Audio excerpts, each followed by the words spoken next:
on to the less wrong post. The first one was The Scales of Justice, the Notebook of Rationality. And apropos to what we were just talking about, in this, Eliezer points out that everyone in an audience at a debate keeps a mental running count of how many points each speaker scores against the others. At the end of the debate, the speaker who has scored the most points is obviously the winner, so everything he says must be true, and everything the loser says must be wrong. Which is probably a little bit of overreaction or overstatement, but I think it's he goes on to defend that in the specific context that he's talking about. yeah. He uses the example of like a nuclear reactor. So he says, all right, well, if you go, in fact, this was a real study that they did, which may or may not have replicated, who knows, but Right. something like this is probably definitely true, where, what's the name of the effect, where, it's not the horns effect, Yeah, I was is going to it? say halo and horns, but I think that has more to do with Dunning-Kruger? people. That's the No, other not effect I know. Dunning-Kruger.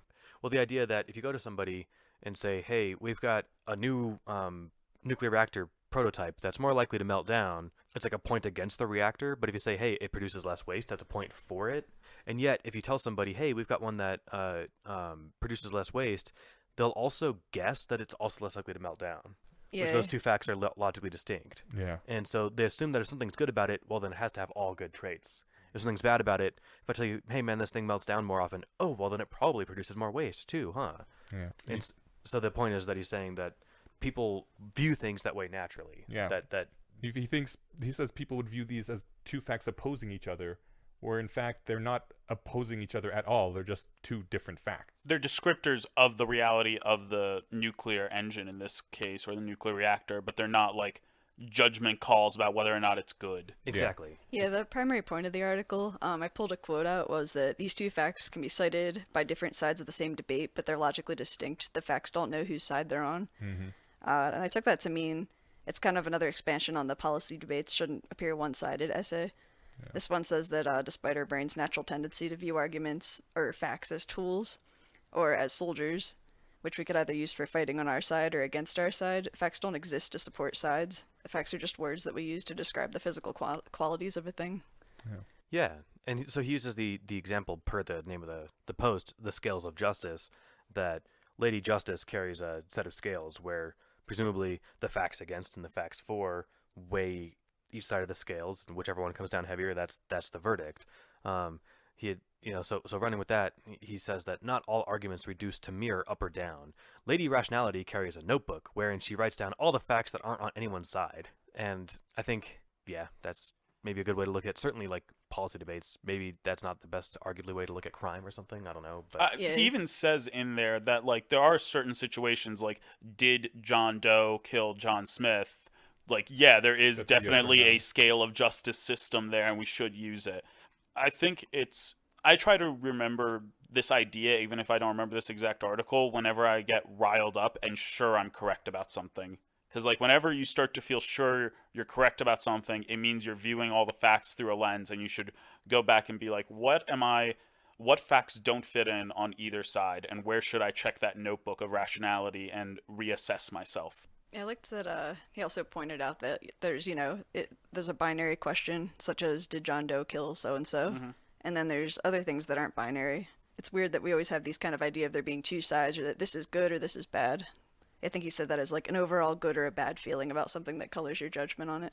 that's a good point. Thanks for reminding me. That's the main difference, is that here's a proposition for my new nuclear reactor is not, did John Doe kill this person, right? And one of those has a yes or no question. The other one's just like, here's my idea. Here's the pros and cons. Well, in the end, you have to decide: are we going to build the reactor or not? Yeah, but one is like a matter of fact, matter of historical or scientific fact or something, right? Mm-hmm. And in that case, there will be pieces of evidence for and against it, just like you'd expect. Whereas, like, evidence in assessing the nuclear reactor, the hypothetical one in this case, it's not so much evidence as it is arguments. But I think what the point that he's making is that people don't see that, they don't emotionally feel the difference until it's pointed out. Right. They see them as the same thing. They see arguments against it as being evidence that it's a bad thing. Right. I think the point is that, like, even if you eventually accept that the nuclear reactor should be built, you must still accept that there is a greater chance of meltdown and know that. Or if you make the decision that the nuclear reactor should not be built, you also have to accept that there will be more nuclear waste now because of that decision. And you made the decision you made, but don't forget the facts. Yeah. That even when it does come down to a up or down binary, are we doing the thing or are we not? remember that the facts aren't on a side, they're just what they are. Yeah, and there's something limiting about thinking of something as an up or down too. I think this example might have actually come from the essay that comes after this, but he talked about cars. And he was saying, for example, people get hung up on the idea of are cars good or bad, and then that prevents them from thinking about, well, should we like engineer traffic differently? Because what you're trying to do is minimize deaths, not figure out whether cars are good or bad. Same thing with the reactor. You could say what we were trying to do is generate X amount of energy with this amount of. So, like, you don't want to silence people from coming up with ideas because you can actually take some of their ideas. Like the road argument, maybe the problem is not that cars are good or bad, but maybe we should change the material that roads are made out of so they have more friction and it would cause less accidents or something. Yeah, or automate traffic. Yeah. Yeah, I think, and the next post really ties into this point too. But like just another example of not all arguments being up or down. In some metaphorical / literal sense, people who are anti any sort of gun control take that position with the weight of dead children weighing on one side of the scales, right? Like they're saying, yep, we're accepting a certain number of dead kids every year because we care enough about Because access we to guns. think that the risk of losing our guns would put us under further tyranny that would be worse. Whatever that the- would be the best steelman argument of theirs. Exactly, whatever their argument is. Yeah. And to be fair, I think I've spoken out against this before. I think that's a really shitty argument. I think The government has all the nukes and fight helicopters and stuff. Like, again, they're not going to nuke the population, but like we're not going to win against tanks with whatever guns. the we're allowed to buy. Vietnamese would disagree. Like, I actually Fair. very much disagree with you on this one Yeah, because I hang out with enough crazy gun nuts in PA that I know that if it came down to it, like, no one's beating a Predator drone. I 100% agree with that. But guerrilla warfare is highly effective and very dangerous. But I think that you are correct in that is a facetious argument. It does not actually strike and does not help. Like, And it's also not, I think, what their motivator is, right? I think that guns are fun to shoot. they really are. They really are, and it's Yeah. a skill that when you're good at it, it's very satisfying. The loud noise, the kick in your hands, like it's a fun thing to do. Yeah, that's But- like a arguments or soldiers kind of. Yeah, it is, and it's a great example of just people putting up whatever they can. Exactly, putting as many soldiers as they can, and the defense of tyranny is a really strong soldier to put up in the Yeah. fight, even if it's not one that they really support. Guns are fun is not like a argument that's gonna make you look good. Totally. Random quick question, just because I'm crazy. Mhm. If we'd had Predator drones in the Vietnam War, would we have won? No. I don't think we would have won. Because, like, the reason we lost Vietnam is because the Vietnamese were smart enough to start publicizing those losses we had. Even though we were beating them significantly, we looked worse, and it was public outcry that defeated Vietnam. It was all psychological, and Predator drones would only enhance that.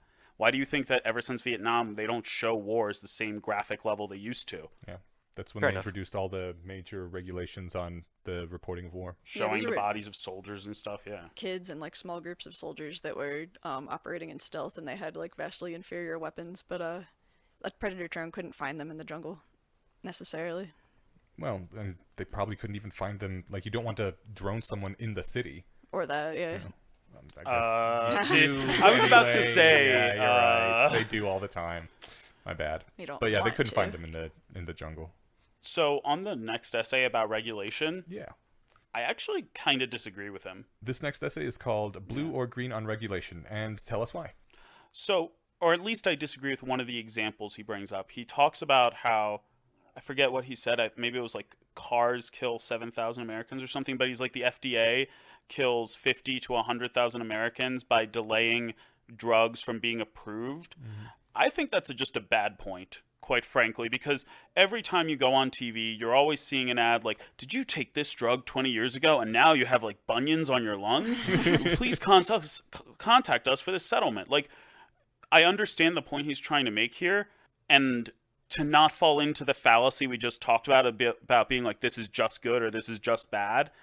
I get what he's saying, but this is not a good example. Like, the reason that we delay those things, even if they are drugs that will be future approved, is to try to prevent as many of those long-term problems as possible. I believe his argument is that they are far, far too strict, and they delay things too long, and they make things cost too much. I disagree with him based on the number of drugs that we end up finding out have terrible side effects 20 years later. In fact, I don't think they're strict enough. I agree with him based on how much it costs to get any sort of drug onto the market. Scott Alexander writes some great things about like how now doctors can give you fish oil after a $20 million Melatonin too. And melatonin, yeah. And people in Europe have just been doing it for years because people already know that it's safe. It's just that they can't sell it until they go through these hoops. There's a number of things that the FDA has really dragged its feet on, and it has taken much longer. I, as a personal example, had a vasectomy just last year because I was sick and fucking tired of waiting for Vasogel to get approved by the FDA. Truth. It had been like 7 years, and I was like, all right, fuck it. I'm apparently never going to get this. So... But would you want it to have it if there was a chance that in 20 years your junk would fall off? Yeah, there's a pretty good chance it's not going to fall off. The 5% is too high a chance for me. I'm just going to say that right now. I'm pretty sure it's much lower than 5%. That's what he's saying, that their risk tolerance is way, way too low and ends up killing more people than it helps.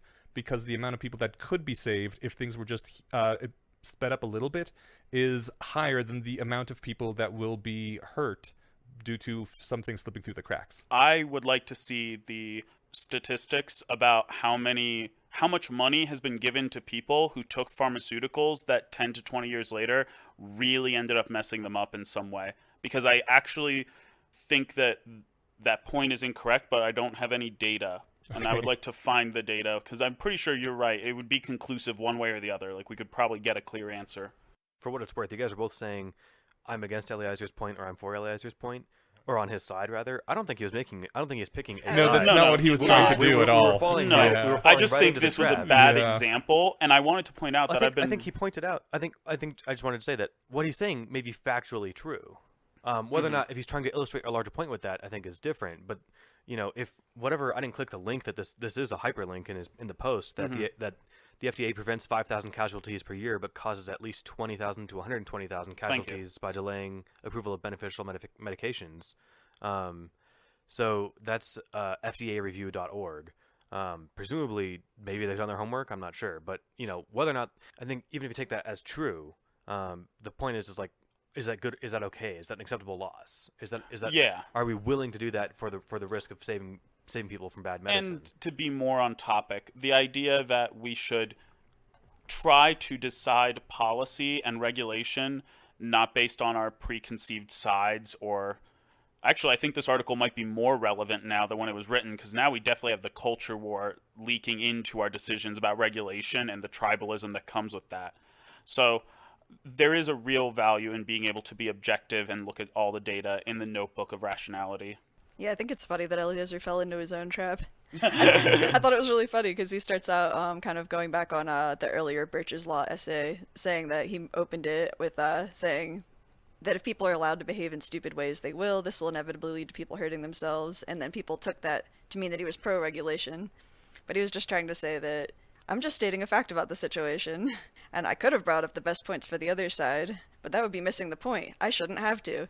And then he goes ahead and gives the whole other side of the argument, even though he said he shouldn't have to.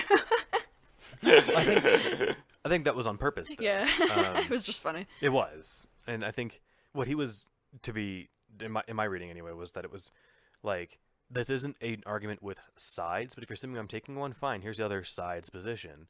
But I think the whole meta point is that, like, there aren't sides, or rather, there shouldn't be sides here. There's just the facts. Yeah. And then, you take in all the facts, you try to get them as unbiased as possible, and then process them as unbiasedly as possible, and then you weigh them with whatever you value, and then you decide what your policy proposal is. The example with cars is really easy, right? Like, I'm actually not sure what the best arguments are for, like, not putting in, like, a lower speed governor on cars. Like, it turns out if you take at least a lot of cars built, like, after 2000 and on an open highway and go, like, 115 miles an hour, it stops accelerating and then just coasts you back down to 80 before you can use the accelerator again. Oh, really? Yeah, cars have governors on them that don't let you just go 150 miles an hour if your car is physically capable of it. So why doesn't that kick in at 90? Because there are no speed limits that let you go above 90 in the country. Well, I'm not sure what the argument is, but the real reason is that, like, it's fun to go that fast if it's safe to do so. Well, and sometimes it's convenient. Totally. The way that we found out about this... When you're driving through fucking Kansas. Yeah. We were going through the middle of nowhere, Nebraska, I don't know, 10 years ago with like a friend who, and his car was 2003 or 4 Pontiac. It wasn't something fancy. It was just what was around. And when we got it, I can't remember, it was 110 or 115, but we would go miles, so several minutes without seeing anybody. So we were just like saying, I wonder how fast the car can go. And, by that speed, car's shaking a lot, there's a lot of uncertainty of the Structural integrity of the of vehicle. the car, and like, am I gonna just hit a light bump and just go careening off the road or something? And then the car like, and it just idled until, or rather, the accelerator stopped working until it, like I said, hit 80 or 85 again. Was that so. after you had already hit 115 Yeah. or whatever? Okay. It was whatever top speed you hit, then it slowed it down. I'm sure there's something that we can look up on whatever. And this how is long called. was it before you could go back up? Until the car hit whatever 80 miles an hour. Oh, and then you could. Then you could okay. accelerate again. Yeah. And how old was the car? It was like a mid 2000s. Okay. Yeah, I want to say early 2000s, 2001 or 3 or something. But anyway, I brought that up as just a thing that the argument that, like, look, cars kill people. It's not an argument. That's just a fact, right? So That's the thing you write down in the notebook of rationality. 30,000 Americans die every year in car accidents. That's a bad thing. Nobody wants that. Is that an acceptable cost for having cars? That's the question that people try to answer, right? Or is that an acceptable cost for having cars the way they are? And the answer we've collectively given is yes. Yeah. So, but like, the facts aren't biased themselves. Like, again, just like the fact that kids die every year playing with their parents' guns or in school shootings, that's not an argument. That's weird. This sounds Or weird to say. taking their parents' medicine. Like, let's use that as an Yeah. example. Well, Kids die every year from opening up their parents' like pain medicine that their parents have very good reasons to have and taking too many. Does that mean that we need to, like, make it even more difficult to open the pill bottles? Should we just get rid of all pain medications because of Should that we get risk? rid of swimming pools entirely? It's Because weird. children can die in them. It's weird to say that, like, the number of dead kids every year isn't an argument against guns, but it's Well, no, it is an argument against guns, but it's just one thing to consider. also just a fact about, like, what it means Oh, that I we see have what guns you're saying. available. Yeah, I was trying to make it like just here's all the facts that we can put together. Now weigh how much you care about them. But yeah, the swimming pool thing is something that people bring up a lot, and the medication thing is important too. And side note on medication, God, whenever I bring home, like, especially if it's over the counter stuff like Excedrin or whatever, when I buy it, I'll bring it home and then open it immediately, because fuck opening that stuff when you have a headache and you need it, Oh my God. and you're just like, oh my God, and then you've got to sit there and like punch the little wrap thing that doesn't tear off properly, and it makes that loud popping noise, and you already have a big headache. So that's super annoying, right? And if it was even more, if it was even harder to open, I'd be even more annoyed about it. So I feel like I got a glimpse into your life just there, like a brief image of like angry headache Steven. yeah, I like. punching a bottle. I'm using like the knuckle to bust through the I wish cellophane, the whatever. listeners could see the technique he's using. It's Dude, truly get wonderful. A tool. Do you like the toenail clipper? You got it in your bathroom? I I'm do. assuming? And or a toothbrush? And it's easy to get open when I'm not needing the Okay. pain medication, right? Gotcha. It's just like when you get in there and it's just like, oh God, I need this right now, and you're like, I can't fucking open this. That's my minor gripe, and I don't care how many dead kids it costs me. I want them to be easier to open. I'd like to point out that when we were just talking just now about, like, you can't just say I'd like to shoot my guns, or you can't just say yes, we're willing to accept these deaths for cars. He points it out here that we all know what happens when you try to trade off a sacred value against a non-sacred value. It's why when someone says, but if you don't ban cars, people will die in car crashes, we don't say, yes, people will die horrible flaming deaths and they don't deserve it, but it's worth it so I don't have to walk to work in the morning, which is technically what we've all decided as a society, right? It's worth the convenience despite innocent people dying in car fires. Instead, you say, how dare you take away our freedom to drive? We'll decide for ourselves. We're just as good at making decisions as you are. That sounds a lot more like the gun debate. And him using cars here over than guns was a really great idea. Yeah. But I also feel like that's not really the argument. The real argument is that cars save us opportunity time. Like, for every person a car kills, think about people whose lives were saved by ambulances and Ubers taking them to hospitals at a speed that they could not have walked. Yeah, I think you're just making a argument for the sake of winning the argument at this point, because you could easily make a law that only ambulances or people, only vehicles taking people to hospitals or other emergency situations are allowed to drive. I don't think we could sustain our economy though, Oh, or no, we certainly support our, the number of population that we have without cars. Right. It's so worth it. choosing We're choosing those deaths for the economy that we have. For the humans that are sustained by that economy. Because if we didn't have cars, it's not like those people would disappear. They would die hungry and the economy would fall apart. Well, we could have much denser cities. I think if we put if we put all the ingenuity and money behind it that we could to refactor the job market, You know what? You're then right. this sounds like a solvable problem. That's fair. But the point is but we're having an argument that I think he's trying to avoid, and that like we're not really having. We're raising points about why cars are a good idea, but that's not the point, right? No, it isn't. And technically, what he's saying isn't false. This is about our freedom to drive. We That's want true. the freedom to choose that convenience over the risk of death. It's just put in a much more sacred value sort of way rather than a we did the math and we prefer the convenience sort of way. Yeah, there's kind of signaling that comes into play about what arguments you are and aren't allowed to use, Yeah. which is kind of a whole other point, but it's still kind of interesting. Maybe that should be a lesson we take out of this, which is we should try to not allow, at least in honest discussions, our fear of signaling from being honest about the good and bad qualities or the different qualities of a possible regulation. I agree completely. That also hinges on having a person on the opposite side that you trust. Because if you think you're up against someone who doesn't care and will treat politics as a winner-take-all, do whatever you need to win thing, then you're not going to just say, we did the calculations and we think the convenience is worth the deaths. You have to catch it in these frames, otherwise you'll be crucified. Isn't there a Slate Star Codex post about the difference between people who believe that we are just disagreeing about something, Yeah, like yeah, mistake theory, versus like Conflict your theory. conflict, I like just you read are that one. malicious. Yeah, I And wanted to I do an feel episode like on that that's- too. I feel like that's very much related because one of the comments to that pointed out that how you deal with a person in a disagreement and whether you default to assuming mistake or conflict has a lot to do with, do you think they are acting in good faith? Because if you think someone is acting in good faith, you are more willing to just believe it's a mistake. But if you think they're being malicious, then you're not going to extend that and you're going to end up falling into this scales of justice, right or wrong mentality. So maybe the answer is to be good rationalists. We should be nicer to each other.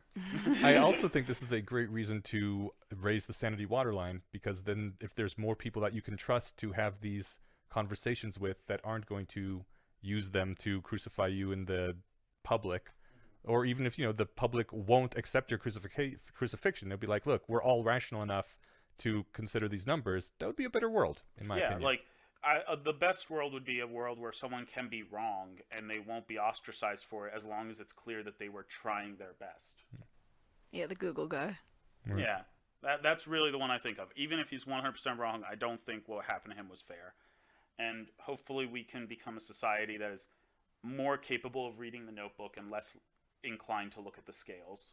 Well, like just the perverse way, the weird way that things get when you're considering arguments and by extension facts to take sides, you get, again, climate change denial. Mm-hmm. Oh, that can't be true because it would be bad for business. Right. And because it's bad for business, well, then I deny the facts. And so, like, that's just a really, like, taken at its face, if you did that with, like, another thing, but, like, say nutrition. Like, well, I like Snickers. If you say they're bad for me, I'm going to just disagree with your science because I think Snickers taste good, and therefore I'm not going to take your word for it that they're bad for me. That sounds insane to make that argument, right? It sounded insane already when you did it for climate science. But that's more mainstream disagreements. I was trying to pick something even more insane. Only in America. Yeah. So not just, I wasn't giving sympathy to the climate change deniers. I was just saying that, you can use this anywhere and it sounds insane. To the fact that, what climate change, I guess not climate change deniers, what, unregulated business proponents should be saying is like, sure, it's bad for the environment, but it's good for business. And, And that also, sounds like too like evil to say. So they should say, we'll use our profits in 50 years to save the environment or something. also, right? let's not forget that you could always say, like, yeah, we are climate change deniers, but they might have, like, a few good points. Like, I heard the argument recently that whenever a lot of volcanoes explode, you see a general drop in the Earth's temperature because there's ash in the sky. There's been, like, 3 volcanoes in 2018, and it looks like we might have another one in Hawaii in 2019. And there's a very good chance it's going to lower global temperatures for the next decade. This does not mean that global warming is not happening, and it does not mean that climate change isn't real. But because anyone who brings up the point that things might actually get colder for a little while is automatically thought of to be against climate change and a denier, they're shoved into that camp. Like, we aren't did not know listening to that. those people because it sounds like it signals something bad when that's not their goal. They're just trying to put out a piece of data. Is Yeah, that that's- actually happening? I didn't yeah. know that happened either. That's a really interesting. good example of a case where somebody for our side, though, could be well, I'm assuming we're none of us are climate change denialists, Right. but you know, that's a person who, well, what was I trying to say there? Yeah, that like, you know, we're pro the side of climate change is real, but that's the side of climate change is real actually negatively painting someone who could have been an ally because you're Yeah. trying to make it a blue or a green issue. Who was just trying to point out a fact that, hey, it might actually get colder for a while, and then if it, like, this would be a person who this winter, if it was unusually cold, they would point out, and then people would be like, don't you get it? Temperature and weather isn't the same thing as climate. You hate the environment, when really that guy was just trying to be like, hey, maybe we should also deal with the ash in the sky. That's interesting. I would hope that our side, the scientists, aren't that beleaguered. Dogmatic. Yeah, but if they are, then that sucks. But you're right. If they are, then they're failing, and they should just be, yeah, look, in 50 years, temperatures are going to be crazy, but right now they're weird because of whatever atmospheric ash. Then I would like to think that fact would be absorbed by scientists, and they would just keep, It's not just scientists though, like pro climate is like a blue and green issue. yeah, which is insane. So you will get the pro people that aren't going to listen to that guy because he sounds like he's like giving a greenish position. Yeah, that's And a fair then you're point. going to have the green people who are going to misinterpret him and be like, yeah, the world's only getting cooler. These climate change deniers are wrong. And then 10 years later, when the temperature is like 4 degrees higher and New York is underwater, they're like, oh, maybe we shouldn't have listened to that guy. It is just weird that, I mean, that's the whole point of all these posts, but I just, the meta step back point, like, the fact that your desire to have a certain policy proposal or decision can impact on, like, the facts that you're, I know that, like, this is what we're talking about, but I'm just seeing this, like, kind of like an original seeing right now, and it's just blowing my fucking mind. I might have said this before. I'm having deja vu right now, so, yeah. Yeah, I think it's important to notice too that, or to, you know, be aware of the idea that even though we like consider ourselves rationalists, our brains still work like this too. It's like really easy to think of, oh, like people who aren't rationalists have all these biases, but we do too, and we have to be aware of them. Well, I think you can train yourself to be less affected by it. Like, I think there's actually studies that show that the more you learn about cognitive biases, like to an extent, the more affected you are by them because you think that you understand. okay, so that's the thing. I believe that rationality has nothing to do with understanding cognitive biases. I think it's all about building instinctual patterns Yeah. of thought. Like Like a in martial the arts first 3 technique. seconds, one of the things you should do is anytime you hear someone say something absolutely outrageous, you should immediately try to steel man their argument. Like, make that a habit, especially for the people you dislike. And then eventually you'll be less likely to fall into blue-green thinking because you'll immediately see the strongest part of both arguments. I think what Jess was talking about was called sophistication bias, where when you're aware of cognitive biases, you can point them out in your opponents and then say, I don't fall prey to these because I already know the bias Yeah. or whatever. Yeah. No, but I agree with what David was Me saying. too, yeah. Like that was, I think, actually one of the strengths that the rationalist community has over like the atheist movement, because I did see a lot of that, like making fun of religious people for their cognitive biases, acting as though they didn't have any themselves. Yeah, and it's training the kind of subcognitive techniques is sort of the whole point. Yeah. And whatever tools work for you, some will work better than others. I think the science of rationality is still working that out. But one thing I try to do is if I'm reading something, this is something I did back when I was reading a lot more philosophy in college, was like if I came across something that I was agreeing with a lot, if I noticed I was nodding my head, I would stop and I'm like, all right, hold on, go back a couple pages and then try and rip apart everything you just read, tear it to shreds. Because if you're agreeing enough to like be physically agreeing with it, Stephen, you need to check yourself before you're just running with it too hard. Like, yeah, this sounds a little too good. Exactly. There's something tribal going on here. I always go with the opposite feeling, which is like if I ever notice myself getting really angry at hearing someone Or talk, that. and I know that other people find him popular, especially when I know that they're reasonable people that I trust on other things, I always go, okay, I'm obviously missing something. So what am I missing here? What would be the best interpretation? Point received, David. I'll check out David Peterson's stuff, all right? Yeah, I was thinking of Jordan Peterson too, because I actually had this like really knee-jerk reaction to just like a lot of his mannerisms, the way he had been presented. I was like, I should probably go read his book actually, because Yeah, his book is delightful, even if I don't like what I he's think I been doing disagree and with saying that. recently. I found the book really hard to get through, but I think that I agree with a lot of his points in the book. I've seen enough of his videos that I do not feel compelled to read his book. The book is different from the videos, though. Completely. But he's gone off the deep end. He's Yeah. doing a talk, I think, with Dave Rubin and Sebastian Gorka. And if anyone doesn't know, Sebastian Gorka is the closest thing to a living supervillain I'm aware of. He was a right-wing nationalist from Eastern Europe who helped Trump get elected and may or may not have supported Hungarian war crimes. And he has a goatee and literally talks like this. Yes. Don't you understand, my good fellow? It's not necessarily a reason to think he's evil, though. A lot of people have accents. Supporting neo-Nazis in Eastern Europe is a very good reason for me to think you're evil. I was talking about the accent. And the goatee. And the goatee. I think And that was Listen, more as of- someone with a goatee who sometimes speaks with an accent, I definitely don't trust him. and his deep scar running down his face and his cat that he's petting while he's on stage. Right. Yeah. I just look up YouTube videos of Gorka, and I'm telling you, if you don't think he's a supervillain, message me. I want to end with, okay, first of all, I've noticed that a lot of the times when we end talking one of these, I pull out his quotes at the very end because they're very punchy and good. I'm just realized this is another thing that makes him such a great essay writer. He always ends the essay with something that's like, oh, damn, or else like, oh, fuck yeah, or just something that's so like Poignant. and emotionally engaging that you want to read the next essay and it sticks in your mind. So I'm like, yeah, this guy's good at writing. Anyways, he ends with, imagine for a moment that much of what the Greens said about the downside of blue policy was true. That left to the mercy of the free market, many people would be crushed by powers far beyond their understanding, nor would they deserve it. And imagine that most of what the blues said about the downside of green policy was also true. That regulators were fallible humans with poor incentives, whacking on delicately balanced forces with a sledgehammer. Close your eyes and imagine it. Extrapolate the results. If that were true, then you'd have a big problem and no easy way to fix it. That's what you'd have. Does this universe look familiar? Love it. Yeah. Wait, that reminds me of home. I don't know what you guys are talking about. All problems are easy in where I live. Mostly it's delusional, but it's nice.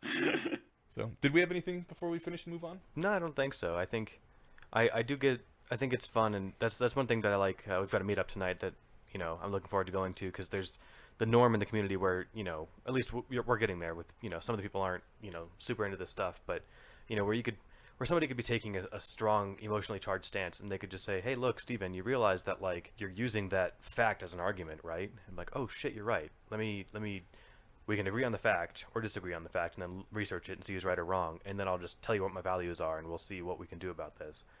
But I think it's the ability to be able to point to somebody and say, hold on, the fact isn't choosing your side. And for them to, not to say, fuck you, or I'll make it choose my side, and to say, oh, wow, you're right. Yep. Let me reassess what's going on. I find that to be indispensably valuable. Yeah. That's where I'm at. It's a good community to have. Totally. For next time, we will be reading the Less Wrong Post's Super Stimuli and the Collapse of Western Civilization and Useless Medical Disclaimers. There will be links to both of these on our website, as usual, thebayesianconspiracy.com.